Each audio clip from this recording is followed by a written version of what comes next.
السلام علیکم۔ الحمدللہ آج ہم سورہ آل عمران شروع کر رہے ہیں۔ کیا آپ جانتے ہیں کہ قرآن کو سمجھنے کا سب سے بڑا اصول کیا ہے؟ اس سورہ کے پہلے رکوع میں اللہ نے بتایا ہے کہ کچھ لوگ قرآن پڑھ کر بھی کیوں گمراہ ہو جاتے ہیں اور ہدایت کنہیں ملتی ہے۔ بسم اللہ الرحمن الرحیم۔ اللہ فرماتا ہے کہ اس نے قرآن نازل کیا جس میں دو طرح کی آیتیں ہیں۔ فرسٹ، محکمات مینس کلیئر ورسز، یہ واضح اور صاف آیتیں ہیں جیسے نماز، روزہ اور حقوق جو اس کتاب کی اصل بنیاد ہے۔ سیکنڈ، متشابہات مینس ایلیگوریکل ورسز، یہ وہ آیتیں ہیں جن کے معنی مینس میننگز چھپے ہوئے ہیں جیسے جنت کی نعمت اور قیامت کا وقت۔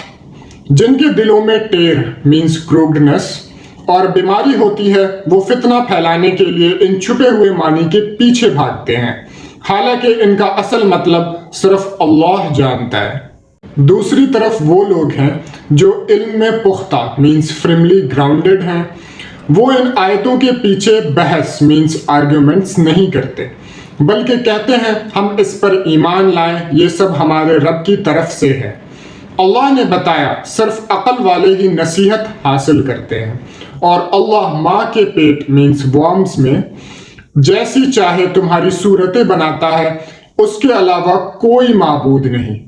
اس رکوع کے آخر میں اللہ نے ہمیں ایک خوبصورت دعا سکھائی ہے، ربنا لا تزغ قلوبنا بعد اذ ہدیتنا، اے ہمارے رب ہدایت دینے کے بعد ہمارے دلوں کو ٹیڑھا نہ ہونے دے اور ہمیں اپنی طرف سے رحمت عطا فرما۔